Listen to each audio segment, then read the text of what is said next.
un vídeo de Lucas Magni, que lo conoceréis, si Dios quiere. Él decía que no hay innovación sin tradición.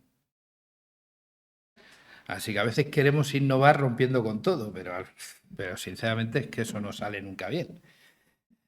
Cualquier innovación al final encuentra su raíz en la tradición. Por eso... No cantábamos siempre en los retiros. Sí. Juan solía venir a los retiros, me estaba acordando de este, no lo estaba cantando. Y había veces que se iba a la habitación y estaba Peñadoré, no sé si lo conocéis. Sí, Peñadoré. La habitación de los hombres está en el salón muy pegada a la pared. Y yo lo cantaba con fuerza, siempre pensando en él. Y en ese, según lo cantaba, le pedía al Señor que lo tocara. Y mira cómo, cuando ha dicho Maripeli lo de Israel, obra, sí. el Señor, hay un versículo que dice que el que la comenzó será fiel completarla. Filipenses. Amén. Amén. Pues muy bien. Qué bonito es compartir, ¿verdad? Cada día deberíamos de ser más horizontales. Que no me tenga a mí que pasar nada, ¿sabes?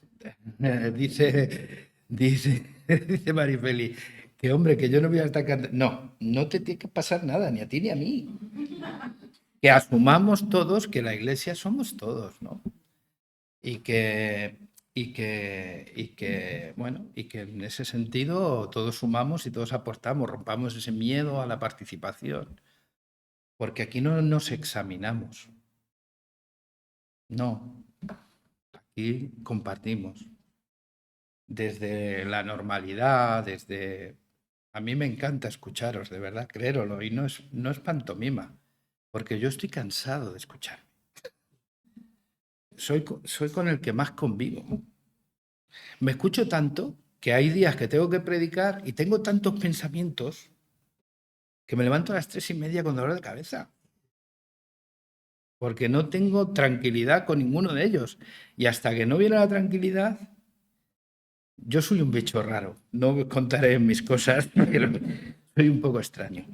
Bueno, quería compartiros algo. Ha sido muy temprano, aunque es verdad que es un proceso de todos unos días que llevo pensando en ello.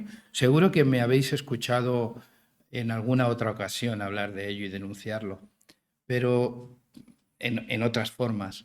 Pero yo creo que es bueno escucharlo. Y el otro día estaba pensando en la gran bendición que supone para el ser humano que Dios haya hablado. Hebreos capítulo 1, versos del 1 al 3 dice que Dios ha hablado muchas veces y de muchas maneras diferentes a nuestros padres y antepasados por medio de los profetas. Y en estos últimos días nos ha hablado a través de Jesús, de su Hijo. Esencia de Dios, sustancia de Dios, Dios humanado, Jesús. Así que haremos bien, si Dios ha hablado, en estar pendiente, ¿qué quiere decirnos? Porque si Dios ha hablado, es porque tiene algo que decir, ¿verdad? Es verdad que no siempre pasa eso con los seres humanos. Yo a veces he tenido la sensación de que podía haberme callado en más de una ocasión y no habría pasado nada. Pero en el caso de Dios, Dios, si ha hablado, es porque tiene algo que decirnos.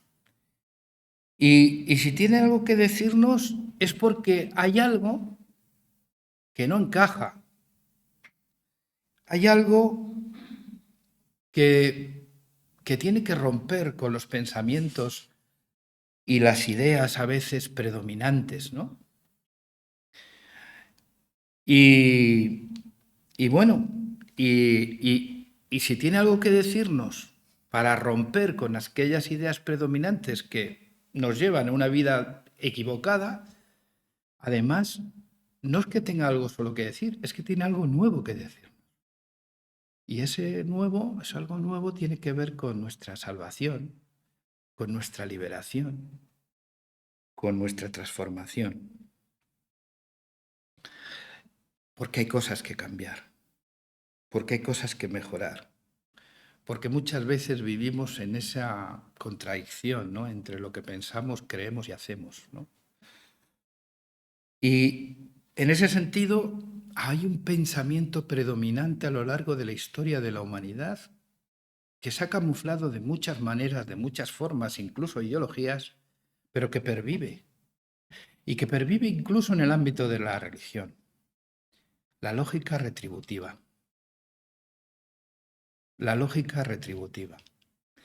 El pensar que yo tengo y soy lo que merezco. Y si a otro no le va tan bien como a mí, pues es que es lo que merece. Es un pensamiento, además, que siempre está asociado al poder político, al poder económico, al poder religioso. Porque es un pensamiento que siempre promete que si haces algo, vas a conseguir un resultado. Por eso ahora todos los libros son cambia en 10 pasos. No sabemos muy bien qué pasos son, pero sabemos que si damos los 10 pasos, 7 hábitos saludables para. Siempre hay. O sea, son como patrones de pensamiento que al final descansan todos en esta misma lógica. Y si tú te pones a mirar a los políticos, pues todos también prometen, ¿verdad? Y prometen que si haces algo relacionado concretamente con un acto de voluntad que cada 4 años todos hacemos, pues tendrás unos resultados. La verdad que ninguno luego, los resultados, no sé lo que pasa, pero nunca coinciden con las expectativas que despiertan. Pero pasa también en el ámbito religioso. Existe esa lógica de pensamiento que tiene que ver con una lógica retributiva. Obedece para que Dios... ¿No? Si tú obedeces, Dios te acepta. Y claro, ese era el pensamiento predominante. ¿Os acordáis con los fariseos, no?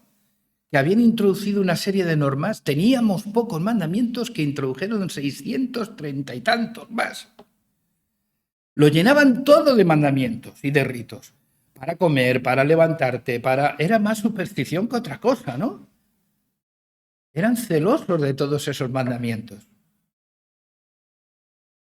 Y con eso Jesús decía, ponéis cargas sobre los hombros de las personas que vosotros mismos no movéis con un solo dedo. O sea, el reproche de Jesús... Y era gente espectacular cuando la mirabas y la veías con sus filatelias, sus versículos, sus ritos. Imagínate un fariseo en una reunión de oración nuestra. Pues primero habría dicho, Señor, Dios mío, te doy gracias porque no soy como los demás hombres. ¿Y qué haríamos nosotros? Pues no nos sentiríamos ninguno de nosotros cómodo con ese tipo de oración. Espérate que sigue. Y no soy como ninguno de nosotros, porque yo doy mi diezmo. Y empieza a decir con todo lo que él cumple. ¿Os dais cuenta que es la lógica retributiva? Es decir, Dios, tú tienes que justificarme porque yo me lo merezco. Y en el último banco donde se sientan siempre Claudia y Nico, había, a ver si cambiáis, no es una broma, donde había un publicano, alguien que tenía una conciencia de rechazo social impresionante por su pueblo.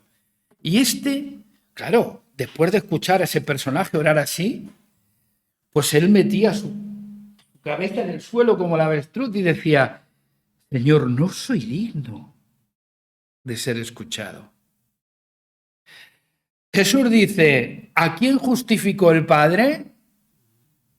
Claro, nosotros ya no lo sabemos, ¿vale? Entonces, vivimos somos fariseos, pero hablamos como publicanos.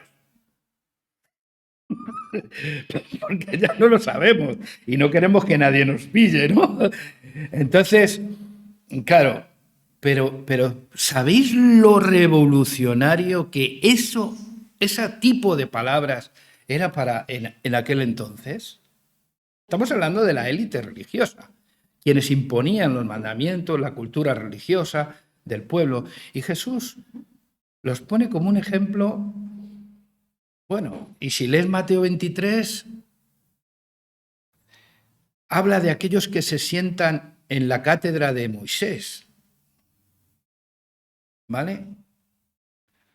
Y dice al pueblo, haced lo que ellos dicen, porque lo que dicen es correcto, pero nunca lo que ellos hacen. Y luego empieza a decir por qué no hay que hacerles caso en el ejemplo. ¿Por qué? Porque ponen el énfasis en lo externo, en las apariencias. Al final, cumplir con una serie de ritos y normas es cuestión de apariencia, pero ¿qué pasa con el corazón? ¿Cuáles son los motivos que me llevan a mí a hacer eso? ¿Puede ser una lógica retributiva? ¿Puede ser la lógica que diga, no, es que si yo doy el diezmo, Dios me va a dar 10 veces más de lo que yo doy? Hay gente que no solo lo piensa, hay algunos que lo predican, los gamberros. Porque si ya pensarlo, hombre, queda en la cámara de la intimidad y dices, bueno, pues tienes ahí algo con lo que luchar, pero que encima se predique, siembra para que Dios, pues eso ya es bastante grueso, ¿eh? Y a veces nos lo comemos sin ningún tipo de reparo ni complejo, pero ya va siendo hora de que digamos que lo que está mal, aunque lo hagan gente que dice que es de los nuestros, pero yo no me siento de los suyos, quiero decir, con esa forma de pensar. La lógica retributiva es curioso porque al final se introduce en la Iglesia incluso del primer siglo con los cristianos judaizantes, los falsos maestros judaizantes, que venían diciendo que, bueno, que está muy bien, que Cristo Jesús ha muerto por nuestros pecados, pero que no es suficiente. Además hay que guardar ciertos ritos y ceremonias y hay que circuncidarse porque si no te circuncidas, como que no. Y entonces había algunos que rechazaban a los gentiles porque no se habían circuncidado y les querían obligar a circuncidarse para ser parte de la iglesia, imaginaos. Como si Cristo no fuese suficiente. El caso es que esos judaizantes fueron el aguijón del apóstol Pablo, se los encontraba en todos los sitios donde iba y por eso desarrolló pues la teología sobre Cristo que desarrolló y escribió cartas a todas las iglesias que él, si no fundó, en las que él compartió el Evangelio de Cristo, siempre alertando sobre estos tipos de señores a los que les llamaba perros carnales, bueno, un idioma que todo el mundo podía entender, quiero decir. Tampoco Pablo se reprimía. No era una persona fácil, Pablo, ¿eh? Pero claro, no admitía medias verdades que son al final las peores mentiras, ¿no?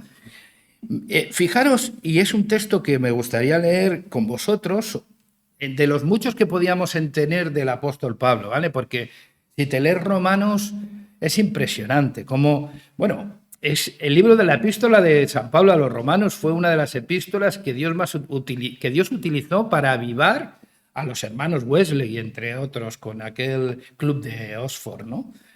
Y que mirar también el resultado que dio en la vida del propio aquel monje, ¿no? Agustino, nuestro querido Martín Lutero, ¿no? El libro de Romanos fue un despertar porque en el libro de Romanos, porque claro, hablar de justicia retributiva hace que todavía la cosa tengamos más dificultades. Pero cuando dice la Biblia que ya ha manifestado Dios una nueva justicia en Cristo Jesús, y es que Él justifica al injusto y al impío, pues ya se le cae la cara a todo el mundo ya, ¿no? Esa justificación por la fe, por la gracia de Dios, por medio de Cristo, ¿no? Bueno, pues leamos Colosenses capítulo 2.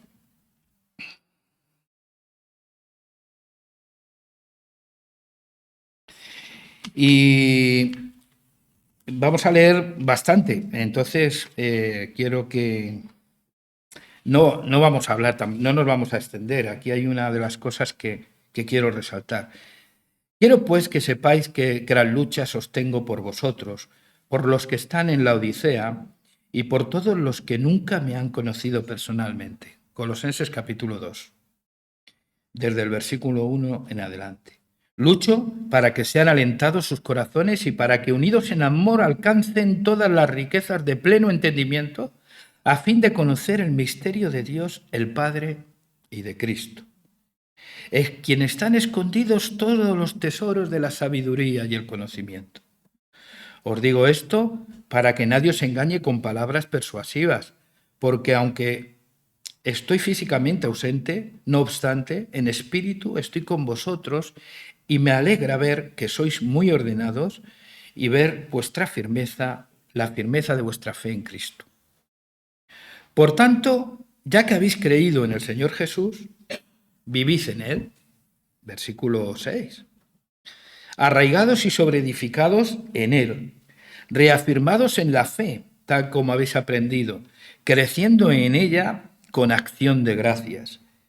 Tened cuidado de que nadie os seduzca por medio de filosofías o engaños infundados, basados en tradiciones humanas y conforme a los elementos del mundo y no según Cristo. Porque en Él, en Cristo, habita corporalmente toda la plenitud de la deidad, de la divinidad, y en Él vosotros estáis completos, pues Él es la cabeza de todo principado y de toda potestad. En Él también fuisteis circuncidados, pero no con una circuncisión en sentido físico, sino con la circuncisión llevada a cabo por Cristo, por la que sois despojados de vuestra naturaleza pecaminosa. Con Él fuisteis sepultados en el bautismo, y en Él fuisteis también resucitados por la fe en la acción poderosa de Dios que lo levantó de entre los muertos. Antes vosotros estabais muertos en pecados y aún no habíais sido despojados de vuestra naturaleza humana. Pero ahora Dios os ha dado vida juntamente con Cristo y os ha perdonado. ¿Qué sigue diciendo? Todos. Y en el todos es todos, ¿eh? Él ha anulado el acta de los decretos que había contra nosotros, la cual nos acusaba, la quitó de en medio y la clavó en la cruz. Así despojó de poder a los principados y a los potestades, y en su séquito triunfal los exhibió en público para su vergüenza, tras triunfar sobre ellos en la cruz. Esta es la parte que a mí me gusta llamar la atención, que Dios acabó con esa culpa neurótica de los creyentes, ¿no? Terminó con ese acta que nos era contraria y que nos acusaba, que es la que mantiene viva, ¿vale?, la lógica retributiva. Por tanto, que nadie os juzgue. ¿Ves? Fíjate, lo siguiente ya es que nadie os juzgue en asuntos de comida. Bueno, vamos a ver. En mi caso me puede juzgar en asuntos de comida el endocrino, ¿vale? Que es el que me está cuidando. Tampoco. O de bebida, en cuanto a días de fiesta, luna nueva o sábado. Todo esto no es más que una sombra de lo que ha de venir, pero la realidad es Cristo. Que nadie os prive de vuestro premio, alardeando de humildad y de rendir culto a los ángeles, entrando en detalles de cosas que no han visto. Están llenos de orgullo debido a su mentalidad carnal, pero no están unidos a la cabeza, por medio de la cual todo el cuerpo, a través de las coyunturas y ligamentos, se nutre y crece con el crecimiento que Dios da. Si habéis muerto con Cristo a los elementos de este mundo, ¿por qué, como si vivierais en el mundo, sometéis a sus preceptos tales como no uses, no comas, no toques, no bailes? Todos estos preceptos están destinados a desaparecer con el uso, pues son solo reglas y enseñanzas humanas. Tienen apariencia de sabiduría, por su aspecto de religiosidad devota, humildad y mortificación del cuerpo, pero no tienen valor alguno contra los apetitos de la naturaleza carnal. Fíjate, yo no sé tú, ¿vale? Pero yo me he visto, porque yo he sido de esos, ¿eh? que hablaba de cosas que no sabía.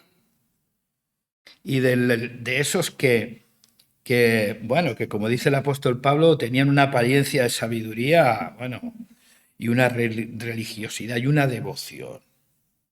Madre mía. Y una humildad. Y una mortificación del cuerpo. Tú sabes de esos, ¿no? Que cuando ayunan parece que han estado de velatorio 30 días, ¿no? Se les nota. Bueno, una cosa cutre, pero yo lo he vivido y he sido protagonista de la película, ¿no? Y todos hemos tenido momentos de nuestra vida en la que pensábamos que nuestra religión con Cristo, con Dios, consistía en eso, en una serie de cosas que teníamos que hacer y de prácticas en las que teníamos que ser diligentes. Pero ¿sabéis una cosa? Yo recuerdo a ese Carlos con mucha vergüenza porque era malo, no. Lo siguiente. Porque es que, mira, yo salía todo piadoso de mi habitación. Y cuando me ponía a convivir y alguno de mis hermanos se pasaba conmigo, ¿sabéis quién salía, no? El que siempre estuvo. Y encima, no solo no pedía perdón porque me he equivocado, porque he perdido los modales, no. Encima les amenazaba con el fuego del infierno por haberme hecho perder el control.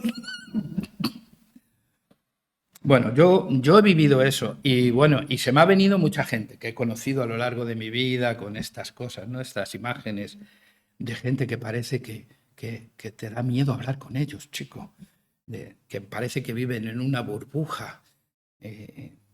Bueno, yo creo que Jesús era mucho más normal que todo esto, ¿no? Porque se acercaba a los niños con tranquilidad, se acercaban prostitutas y no pasaba nada, le invitaban a comer en casas de publicanos. Yo creo que Jesús todas estas cosas era mucho más normal. Lo que pasa es que yo no sé el concepto de espiritualidad y santidad que tienen algunos, pero habría que revisarlo, porque muchas veces bebe de la fuente de la lógica retributiva.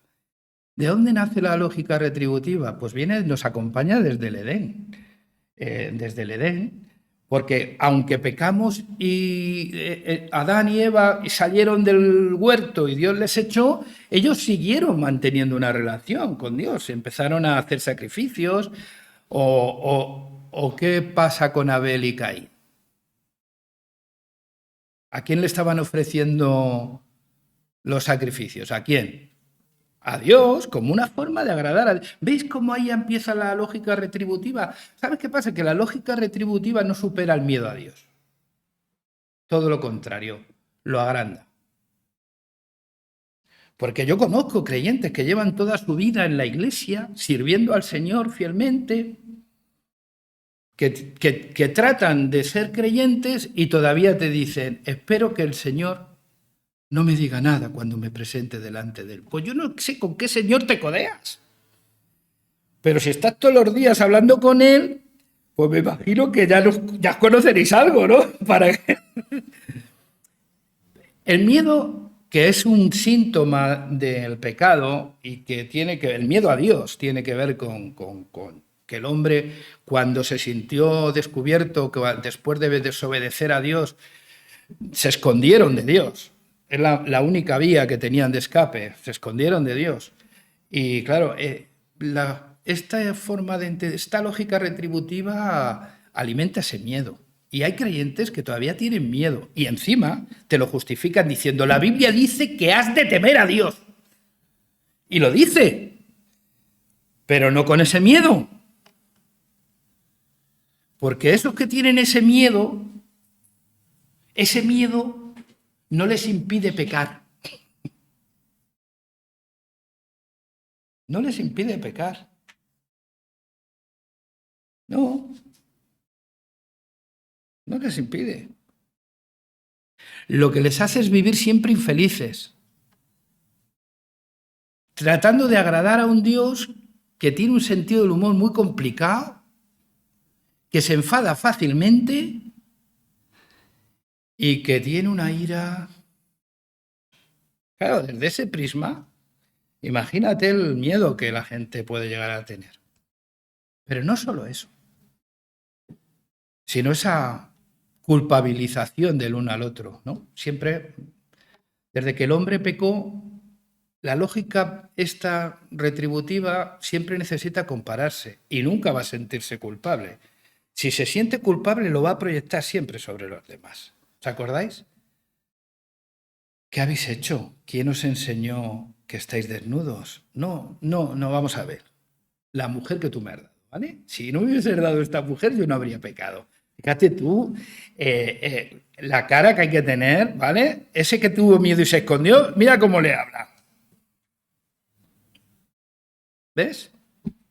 Pues el que tuvo miedo y se escondió le dijo eso. No en la mujer, no, la mujer que tú me has dado. Si no me hubieses dado esta mujer, yo a lo mejor no sería así. Y claro, cuando se dirige a la mujer, Dios dice, no, vamos a ver, la serpiente. Claro, la serpiente no tenía nadie más atrás. Y en el fondo, la serpiente estaba en su ambiente porque había conseguido envenenar la naturaleza humana, la creación de Dios. Entonces, claro, y luego está el ambiente este de competencia que se crea, ¿no? Con el sacrificio, que también tiene que ver con la lógica, con esta forma de lógica retributiva, ¿no? Caín y Abel, los dos ofreciendo sacrificio. Claro, nosotros hemos dicho, ¿y por qué Dios le agradó el sacrificio de Abel y por qué no le agradó el sacrificio de Caín? Claro, si te vas al Génesis, no lo distingues claramente hasta que no llegas a las epístolas y te das cuenta que la Biblia dice, Primera de Juan dice que el corazón de Caín era malo, ¿no? Porque en él había una actitud de competencia, de rivalidad con su hermano. Y una competencia y rivalidad para agradar a quién. Para recibir la aprobación de quién. Pero tú te crees que eso es normal. Pero es que eso se repite hoy en día. Claro. Y en las iglesias, ¿por qué se crean la conflictividad, las desavenencias? ¿Por qué somos el ejército que mejor remata a sus heridos? Porque tenemos una lógica retributiva. Y creemos que nosotros nos merecemos por lo que hacemos una cosa y el otro no. Y eso es un caldo de cultivo que da lugar a la competencia. Y la competencia elevada a la máxima expresión se manifiesta por conflictividad, enfrentamientos. Bueno, mirar Caín y Abel. ¿Dónde está tu hermano Abel? ¿Acaso yo soy el guardián de mi hermano? Esos hermanos débiles que a veces, bueno, o esos hermanos a los que hemos debilitado y Dios nos pregunta por ellos y decimos, pero es que acaso no es mayorcito para que él se cuide, pues si quiere que venga. La iglesia está abierta para todo el mundo, pero decimos en un tono que parece que está con candado más que abierta. Quiero deciros con esto que al final esa lógica retributiva genera un ambiente que hace que la comunidad, es que no solo me contamina a mí, me hace un infeliz a mí, sino que encima contamina el ambiente de la comunidad. Porque entramos en la esfera de la demostración. Tenemos que demostrar. ¿Qué tenemos que demostrar y a quién? Decídmelo. ¿Acaso estamos con un Dios al que le vamos a sorprender? O sea, ¿Dios se va a sorprender por Carlos en pijama? Pues sí, está harto de verlo. No. ¿Vamos a sorprender a Dios con algo de eso? No. ¿A quién tratamos de sorprender? Al Richard, que lo tengo más cerca, a Flavius, claro. Y a veces todo lo contaminamos por una lógica que nos acompaña desde entonces, que tiene que ver con la retribución y que tiene que ver con la cultura del mérito, que a veces establece una relación tóxica con Dios y una relación tóxica entre hermanos. Y no te digo ya con los otros, que ya les llamamos otros. O sea, imagínate, cuando una persona entra en la categoría de otro, en tu lenguaje, ¿qué estás diciendo? Que no tiene nada que ver contigo. Y eso al otro le pone de los nervios. Porque luego te ve y tiene mucho que parecerte a él. Entonces, ¿con esto qué quiero deciros? Pues que debemos de huir un poco de eso, ¿no?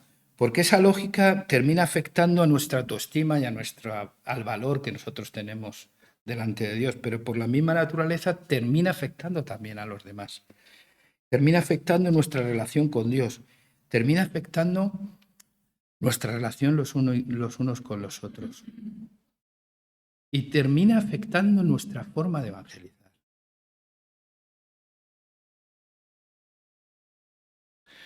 Porque, oye, no sé vosotros, pero a mí me escuchan más cuando hablo del Dios que hace llover sobre justos e injustos y que sale el sol para justos e injustos, que cuando hablo de un Dios que parece que es patrimonio mío. Única y exclusivamente. Por tanto, no es verdad. La lógica de la retribución no tiene que ver nada con la justicia de Dios en Cristo Jesús. Desde la lógica de la retribución, de verdad, ¿qué nos merecíamos nosotros?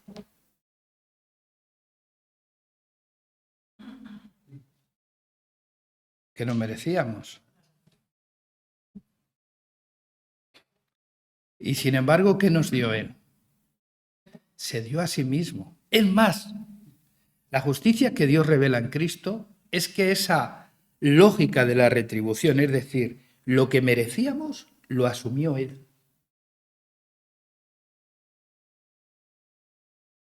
Lo asumió Él. Lo asumió Él por amor. Por eso debemos de luchar para que eso no entre en nuestro corazón ni pervierta nuestra comunidad.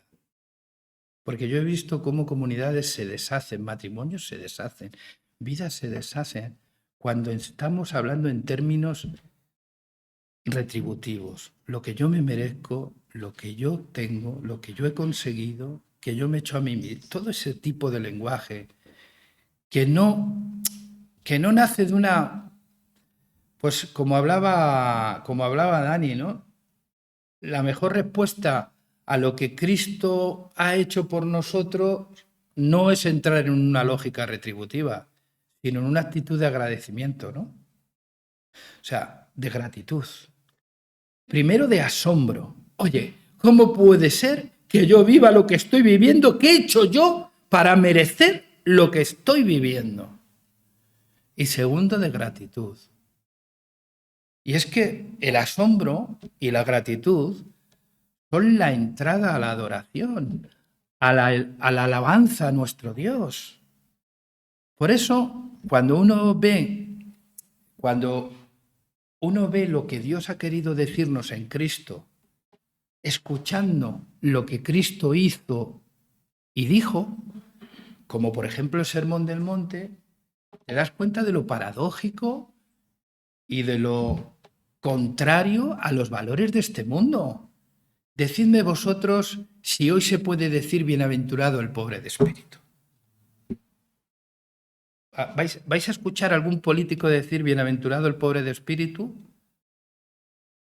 No. Y esa es la diferencia entre el cristianismo. Oye, vamos a ver que aquí no se trata de tu mérito, ¿vale? Aquí se trata de tu demérito. Aquí no te trata de lo que tú vas a ganar, se trata de lo que pierdes. Porque el que quiera ganar su vida, ¿qué tiene que hacer? O sea, es bienaventurados los que lloran. Pero bueno, pero Señor, ¿qué ha pasado? ¿Por qué dices en el siglo XXI decir eso? Bienaventurados los que lloran. O bienaventurados los mansos. Un manso es un flojo, es alguien un endeble, se ríen de él hoy en día. Hoy dicen emprendedor, hoy dicen bienaventurado el conquistador, yo qué sé, pero es que ese lenguaje se nos pega también. Si os dais cuenta, no tiene nada que ver. Porque uno bebe de la fuente de la gracia de Dios, del mensaje, del anuncio novedoso de Dios, que tiene que ver con nuestra salvación, que en ningún caso está basada en nuestras obras ni en nuestros méritos. Y otro tiene que ver con el que me lo voy a ganar. Lo perdí, pero lo puedo ganar. Y eso ha sido parte de la historia, y esa es la tristeza del hijo pródigo. Dios puede ser algo que puedo añadir a mi vida sin ningún problema, que lo puedo conseguir. ¿Cómo lo puedo conseguir? No te preocupes, yo doy mis diezmos, yo voy a la iglesia todos los domingos, yo cumplo con todo lo que me dice el pastor, que tengo que cumplir, y Dios está de mi parte. Suena ridículo, pero es que tú imagínate la cantidad de frustración que genera esa forma de pensamiento. Porque sí, hay testimonios de vez en cuando que algunos en esa mentalidad y en esa lógica de retribución tratan de defender a Dios, porque como no ven la retribución por ningún lado, cuando de vez en cuando aparece un rayo de sol, dicen, ¡hoy ya tengo trabajo! Dios es bueno, aleluya. A la semana está con el trabajo que no sabe si se lo ha dado Dios o el diablo. Y otros, es que Dios, como si Dios necesitase defensores.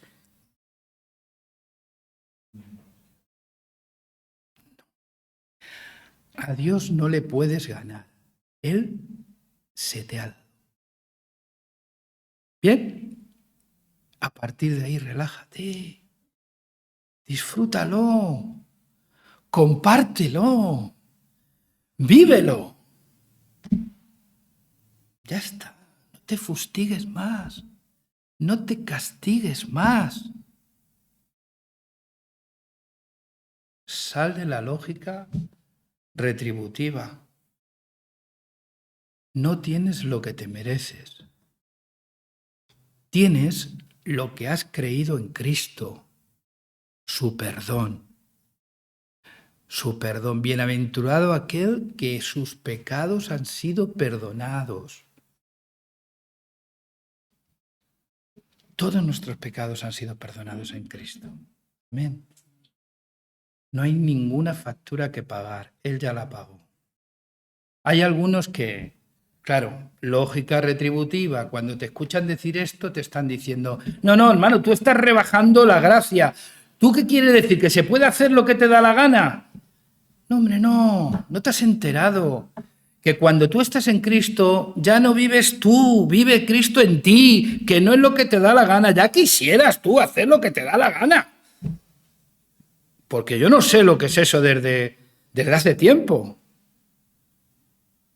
Porque mi corazón se lo debo a Él, y Él lo llena todo, y Él es suficiente.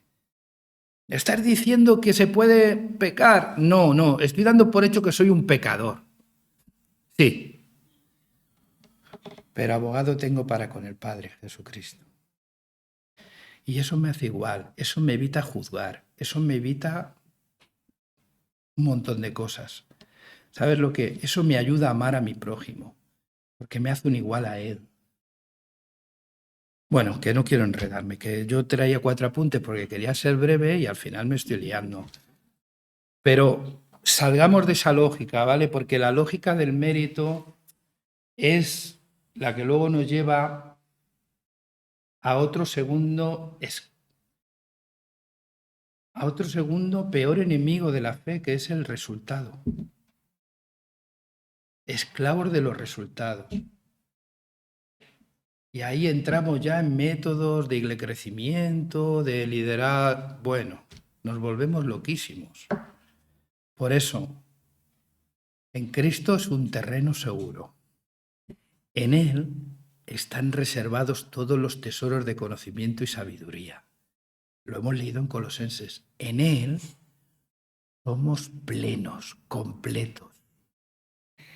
En Él han sido perdonados todos nuestros pecados.